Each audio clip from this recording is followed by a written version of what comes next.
정용섭의 인문학적 성서 읽기 로마서 법과 자유 16. 영광의 의미 8장 18절에서 30절. 오늘 우리가 함께 읽은 말씀의 의미는 각각의 구절마다 그 무게를 감당하기에 벅찰 정도로 깊고 넓습니다. 그래서 오늘은 전체 본문을 몇 단락으로 나누기보다는 핵심적인 구절을 차례대로 묵상하는 방식으로 공부하겠습니다.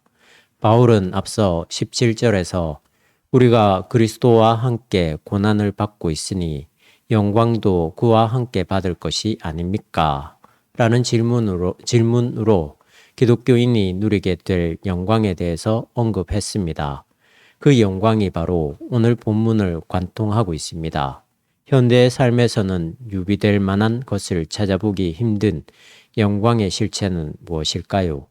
오늘 본문을 조금씩 풀어가게 되면 그 답이 자연스레 주어질 것으로 봅니다.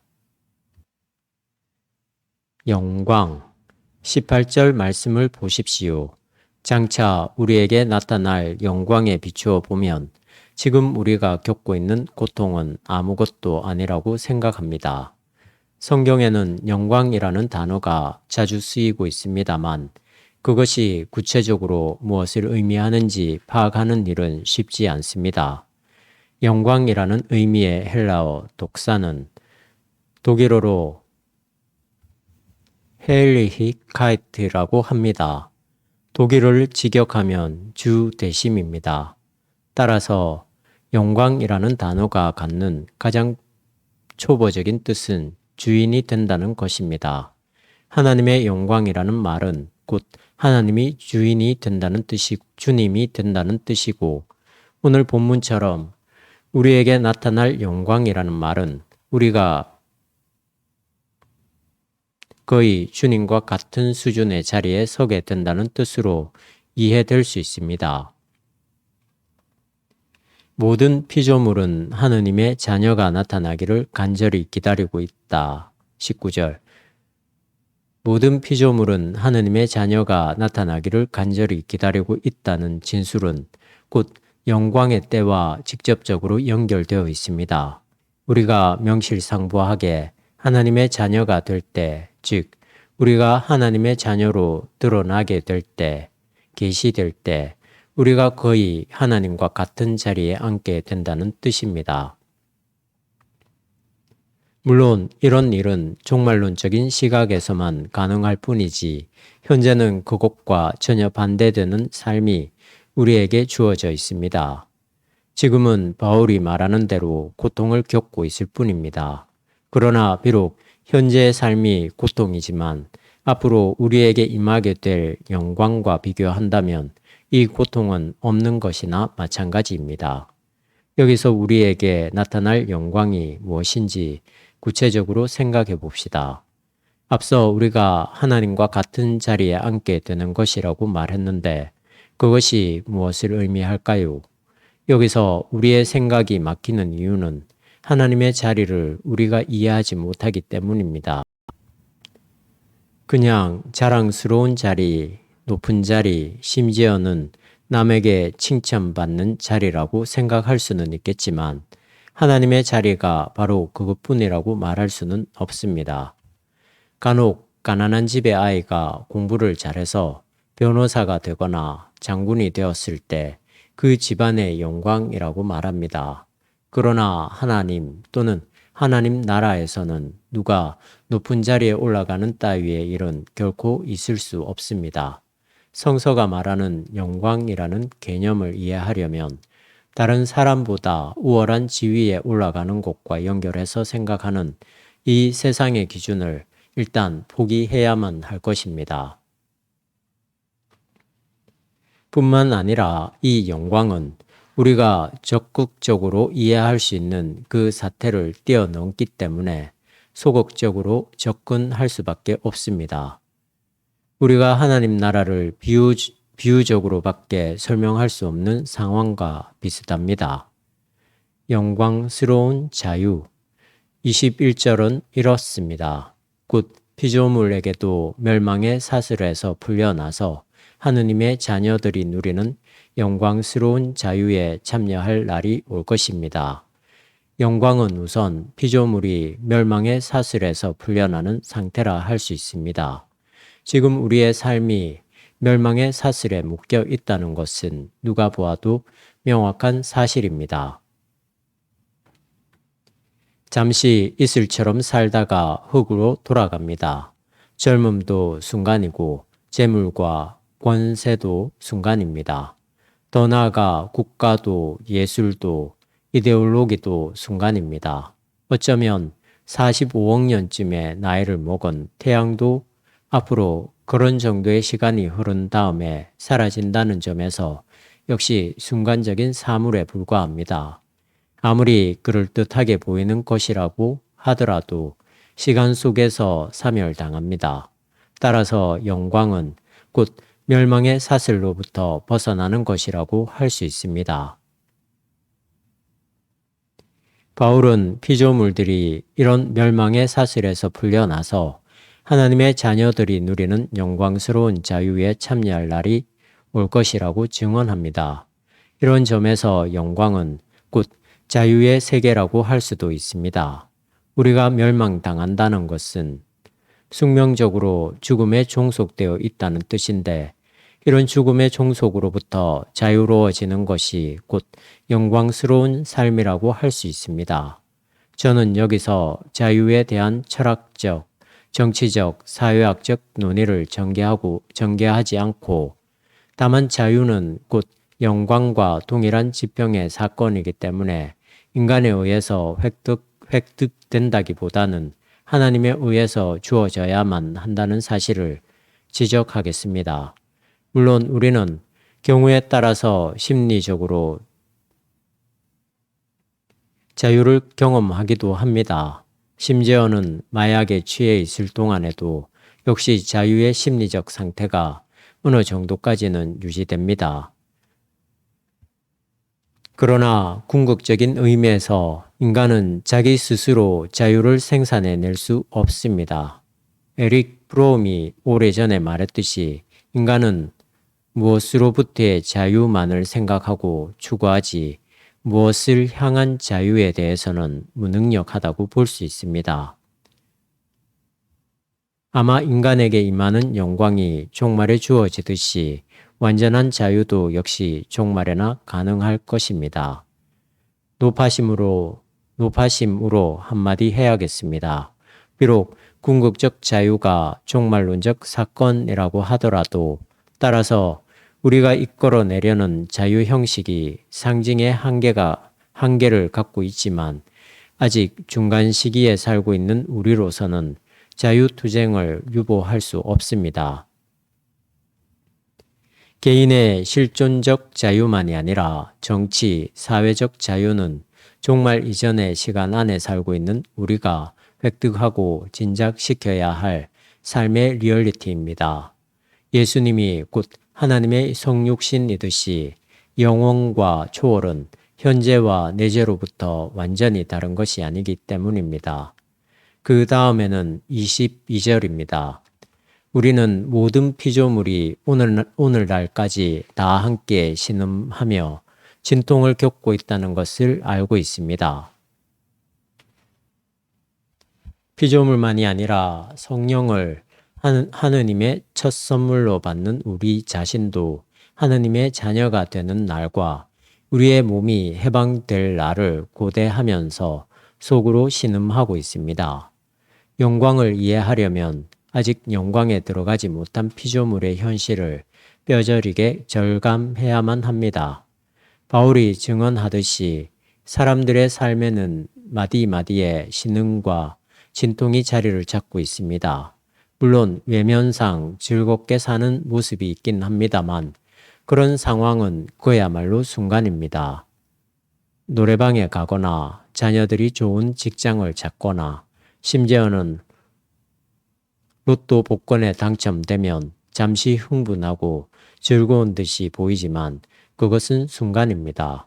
결국 그 모든 것을 송두리째 빼앗기는 순간이 온다는 사실을 생각하면 모든 것이 허무한 일입니다. 다른 한편으로 모든 것이 상실되는 죽음에 이르기 전에도 우리의 일상은 자기 자신에 대한 욕망으로 뒤범벅이 되어 있다는 점에서 신음이며 진통이라고 할 수 있습니다. 희망 24, 25절은 우리는 이 희망으로 구원을 받았습니다. 눈에 보이는 것을 바라는 것은 희망이 아닙니다. 눈에 보이는 것을 누가 바라겠습니까? 우리는 보이지 않는 것을 바라기에 참고 기다릴 따름입니다. 그렇습니다. 영광스러운 자유에 참여할 날에 대한 희망이 우리를 구원한다는 바울의 증언은 옳습니다. 우리의 몸이 해방될 날에 대한 희망이 없다면 인간의 삶에는 무슨 의미가 있겠습니까? 우리가 아무리 노력해도 역시 멸망당할 것에 대한 희망으로는 구원받을 수 없습니다. 그래서 바울은 이렇게 말합니다. 눈에 보이는 것을 누가 바라겠습니까? 눈에 보이는 것들은 이 세상의 모든 것입니다. 아마 바울은 로마의 정치나 유대의 종교 또는 헬라의 문화와 철학과 예수를 생각했을지 모릅니다.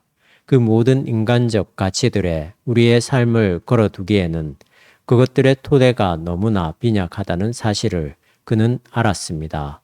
바울은 오히려 눈에 보이지 않는 것을 바라기에 참고 기다릴 따름이라고 증언합니다. 눈에 보이지 않는 것이란 곧 하나님의 자녀가 되는 것이며 또한 영광스러운 삶이라고 할 수 있습니다. 지금 당장 눈에 보이지는 않지만 그런 영광스러운 삶이야말로 우리가 궁극적으로 기다려야 할 희망의 세계입니다. 보이는 것과 보이지 않는 것을 구분하는 바울의 이런 증언을 듣다 보면 그는 열광주의자, 신비주의자 또는 허무주의자처럼 보입니다. 물론 바울은 허무주의자도 아니고 냉소주의자도 아니고 더더욱 영육 이원론자도 아닙니다. 그는 사물과 사랑과 세계를 좀 더 심원한 차원에서 이해하려는 것뿐이지 우리의 구체적인 삶 자체를 무시하는 것은 결코 아닙니다. 즉, 그가 무시하고 있는 보이는 것은 인간의 자기 욕망입니다. 오늘 우리의 자본주의 체제에서 가장 적나라하게 나타나듯이 이런 욕망에 근거한 모든 삶의 설계는 아무리 그럴듯하게 포장된다고 하더라도 참된 생명을 제공하지 못합니다. 바울은 현재 멸망당하게 될, 사멸하게 될 모든 것들의 훨씬 궁극적인 토대를 제시하고 있습니다. 그것이 곧 보이지 않는 것입니다. 예컨대 사랑은 보이지 않습니다. 그러나 그것이 있어야만 멸망하게 될 이 땅의 삶에 생명이 공급됩니다. 따라서 바울의 이 진술은 이렇게 이해되어야 합니다. 자기 욕망이 성취되는 순간을 기다리는 게 아니라 하나님의 자녀가 되는 순간을 기다린다고 말입니다. 성령의 탄식 26절을 보십시오. 성령께서도 연약한 우리를 도와주십니다. 어떻게 기도해야 할지도 모르는 우리를 대신해서 말로 다 할 수 없을 만큼 깊이 탄식하시며 하느님께 간구해 주십니다. 이 말씀에서도 우리는 바울이 그렇게 신비한 신앙의 세계에 들어간 사람임에도 불구하고 열광주의자가 아니라는 사실을 확인할 수 있습니다. 하나님의 자녀가 되는 때를 기다리는 우리 기독교인들이라고 하더라도 이 땅에서 짊어져야 할 삶의 무게를 간단히 해소해 버릴 수 없습니다. 그 신음과 진통 때문에 우리는 어떻게 기도해야 할지도 모를 때가 많습니다. 이게 곧 우리의 현실입니다. 이런 삶의 모순, 곤혹, 딜레마가 우리의 말문을 막습니다. 예컨대 무죄한 자의 고난, 우리의 격렬한 충동, 사멸에 대한 절망감 등등. 그런데 우리 주변에는 기도가 너무 잘 나오는 사람들이 있습니다. 하나님과의 영적인 교제가 깊기 때문에 많은 기도를 드릴 수 있다는 것은 좋은 일이겠지만 존재의 무게를 가볍게 여김으로써 야기되는 말 많음은 오히려 부끄러움입니다. 우리의 기도가 막혔을 때 성령이 우리를 대신해서 간구해 주신다는 바울의 증언은 약간 신비주의적인 구석이 있긴 합니다. 로마 가톨릭 신자들은 성모 마리아가 신자들을 위해서 아들인 예수 그리스도에게 중보 기도를 드린다고 믿습니다. 이런 가톨릭의 신앙이 오늘 본문이 진술하고 있는 성령의 중보 기도와 맥을 같이 하는지는 잘 모르겠습니다. 다만 기독교 신앙에는 우리의 인식을 뛰어넘는 어떤 사태가 신비한 방식으로 풀려간다는 생각이 있습니다. 바울은 이것을 말로 다 할 수 없을 만큼 깊이 탄식하시며 라고 표현합니다. 우리의 언어로 모두 담아낼 수 없는 방식으로 하나님의 영이 우리의 삶에 개입하고 있다는 뜻이 아닐까 생각됩니다. 이런 성령의 개입이 우리의 언어로 규정하기 어렵기 때문에 신비한 일이기는 하지만 그것을 볼 수 있는 사람에게는 아주 명확합니다. 그래서 바울은 28절에서 이렇게 고백합니다. 하느님을 사랑하는 사람들, 곧 하느님의 계획에 따라 부르심을 받은 사람들에게는 모든 일이 서로 작용해서 좋은 결과를 이룬다는 것을 우리는 압니다. 모든 일이 서로 작용해서 좋은 결과를 이룬다는 이 바울의 증언은 최소한 두 가지 관점에서 이해되어야 합니다. 첫째, 어떤 일의 좋고 나쁨은 그것 하나만으로 평가될 수 없습니다. 우리의 삶에서 벌어지는 일들은 분리되어 있지 않기 때문입니다. 예컨대 사업이 잘 되어서 돈을 많이 벌게 되었다면 그것으로 인해서 소비가 증가하게 될 것이고 소비가 늘게 되면 마음이 황폐해질 수도 있습니다. 또는 자동차 사고를 만나서 장애를 얻게 되었다면 그것으로 인해서 한편으로는 불편하지만 다른 한편으로는 공연히 돌아다니는 일에 시간을 허비하지 않고 유용하게 사용할 수 있습니다. 이런 일에 세옹지마라는 고사가 딱 들어맞는지는 모르겠지만 모든 일에 양면성이 있을 뿐만 아니라 그렇기 때문에 유기적인 관계로 보아야 하는 것만은 분명합니다. 둘째, 특히 기독교인들에게는 오늘 본문이 언급하고 있듯이 영광스러운 자유에 참여할 날이 다가온다는 점에서 결국 결과가 좋을 수밖에 없습니다. 이러한 두 가지 관점은 삶을 전체로 바라본다는 것에 모아집니다. 순간순간에 일어나는 일에 일희일비하지 않고 전체를 한 묶음으로 받아들이는 것입니다. 더구나 그 전체로서의 삶이 좋은 결과를 맺는다는 인식을 갖고 말입니다. 그런데 우리 기독교인들이 바울의 이런 확신을 오해하는 경우가 있습니다.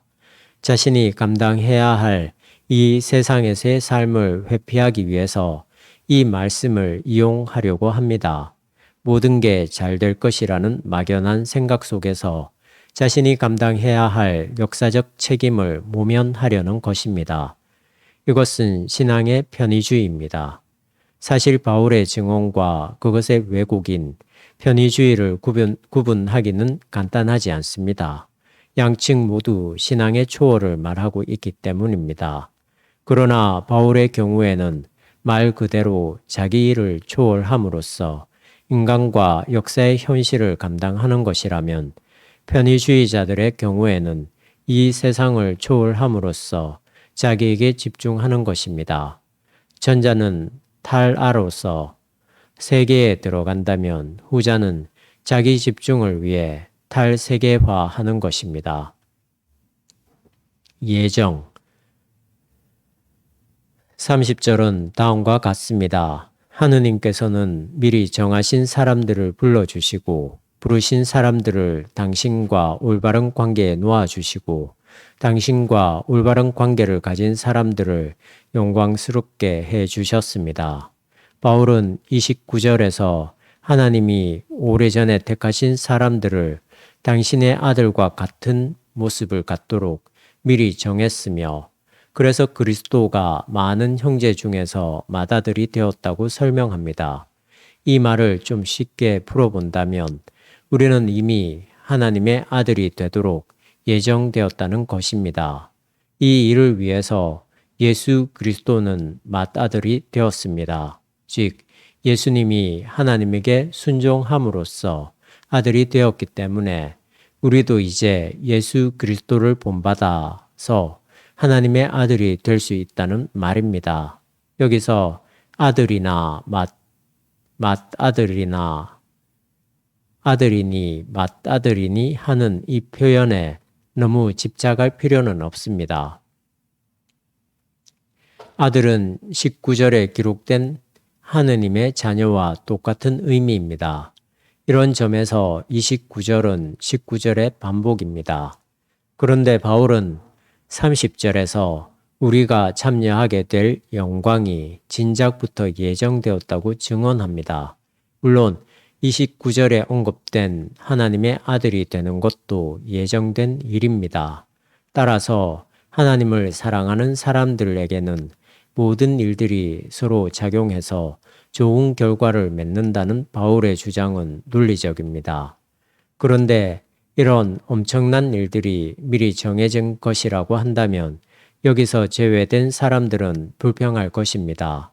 저는 여기서 예정론에, 특히 칼빈을 중심으로 한 예정론에 시시비비를 벌일 생각이 없습니다. 단지 바울의 생각이 무엇인지 오늘 말씀의 결론 삼아 선입견 없이 잠시 반성해 볼 생각입니다. 저는 바울의 예정론은 바로 성령론이 아닌가 생각됩니다. 우리의 말문이 막혔을 때 대신 그 길을 터주시는 영의 활동을 믿는다면 우리의 영광은 분명히 그분의 일방적인 선택입니다. 일방적이라는 말은 말로 다 할 수 없다는 뜻입니다. 여기서 선택의 시간을 따지는 것은 아무 의미가 없습니다. 핵심은 우리의 예상을 뛰어넘는 영의 중보 기도에 있습니다. 그의 활동에 온전히 마음을 여는 사람은 영광스러운 삶이 약속되었습니다.